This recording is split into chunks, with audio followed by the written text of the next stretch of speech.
আমার অতি অল্প বয়স, আমি এখানে যখন যাওয়া আসি করি প্রায় দীর্ঘ 28 বছর এখানে যাওয়া আসি করি। আচ্ছা তো এখানে দুধ পাথরের মধ্যে দুধ দেয় হলে মানুষ কিছু না কিছু মানুষ তো, যে আমার একটা ছেলে সন্তান হলে বলা কিংবা কোনো অসুবিধা ভালো হলে বলা আমি এখানে দুধ দেবো। তো ভালো হয় কি না হয় সেটা তারিখের ব্যাপার। এখানে এসে বহু লোক দুধ দেয়, আমরা দেখি।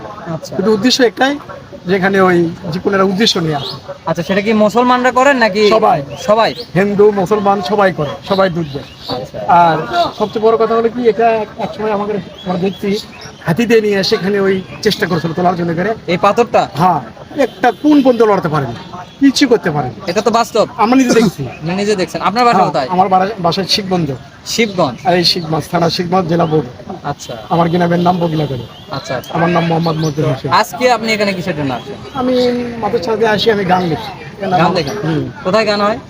আমি গান লিখি এখানে, ভাব করতে দেখে তারপর গান লিখি। তারপর গান লেখা? হুম। তাহলে আপনি একজন কবি সাহিত্যের মতো করতেছেন। হ্যাঁ, দারুণ সামান্য না ভাই, এভাবে দরবারে এগুলো গান লিখি। আচ্ছা আচ্ছা। একটা গান শোনান তো দেখি, 100 বার ফোন যাবে। হ্যাঁ শোনান। আচ্ছা, বলেন দেখি, আপনি আপনার নিজের লেখা যেটা সেটা আমার নিজের লাগাই তো।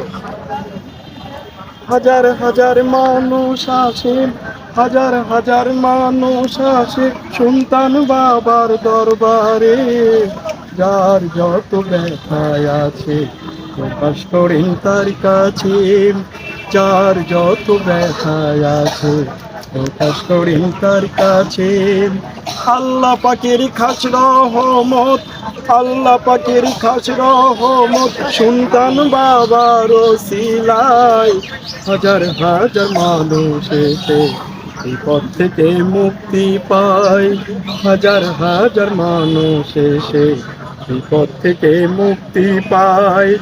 এরাই হইল কামিল অলি, এরাই হইল কামিল অলি, দিয়ে গেছে তার প্রমাণ। মজিদ হোসেন ভেবে বলেন ছেড়ো না গো এদের হাল, মজিদ হোসেন ভেবে বলে ছেড়ো না গো এদের হাল। না দেখিয়ে পাগল মোরা, না দেখিয়ে পাগল মোরা হইছি তিনার দিওয়ানা, মজিদ পাগল ভেবে বলে ছেড়ো না গো এদের হাল। হাজার হাজার মানুষ আসে, হাজার হাজার মানুষ আসে সন্তান বাবার দরবারে, যার যত ব্যথায় আছে প্রকাশ করেন তার কাছে। এই গানটা কি আপনার নিজের লেখা? আমি নিজে লিখছি। হ্যাঁ, আপনি নিজে লেখেন? হ্যাঁ, আমার নিজে। এর আগে কি এই গান কোথাও উপস্থাপন করছেন? কোথাও নাই, সাথে দেখবেন কোথাও নাই, কেবল লিখতে 8 দিন হচ্ছে।